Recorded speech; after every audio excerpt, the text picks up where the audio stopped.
ನಾವು ಗಾಡಿ ನಡೆಸ್ತೇವೆ ಅಂತ ಇಟ್ಕೊಳ್ಳಿ, ಒಂದು ಸ್ವಲ್ಪ ತಪ್ಪಿದ್ರೆ ಮುಗಿತ ಎಷ್ಟು ಭಯಾನಕ ಪರಿಣಾಮಗಳು ಉಂಟಾಗ್ತವ. ಸುಮ್ಮನೆ ಎಚ್ಚರ ತಪ್ಪಿ ಅವ ಬಣಿಮೆ ಒಟ್ಟಕತ್ತಾನ, ದೊಡ್ಡ ಬಣಿಮೆ ಒಟ್ಟಾನ.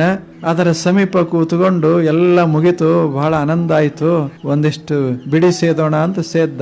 ಅದನ್ನ ಅರ್ಧಮರ್ಧ ಅರಸದ ಒಗದ, ಚೆಲ್ಲಿ ಆನಂದವಾಗಿ ಮನೆ ಕಡೆ ಹೋದ. ಇದು ಆನಂದವಾಗಿ ಹತ್ಕೊಂಡಿತ್ತು. ಏನ್ ಮಾಡೋದು?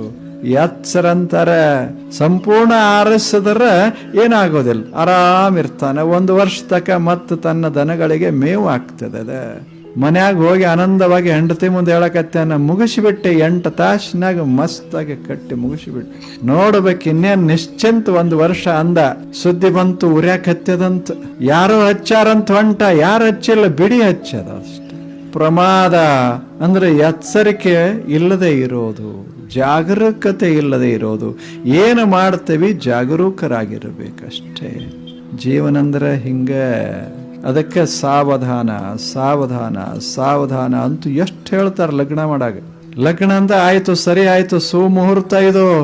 ಆದ್ರೆ ಜಾಗರೂಕಿದ್ರೆ ಸುಮುಹೂರ್ತ. ಸ್ವಲ್ಪ ಇಬ್ರು ತಪ್ಪಿದ್ರೆ ಹೋಯ್ತು, ಗಾಡಿ ಹೋಯ್ತದ.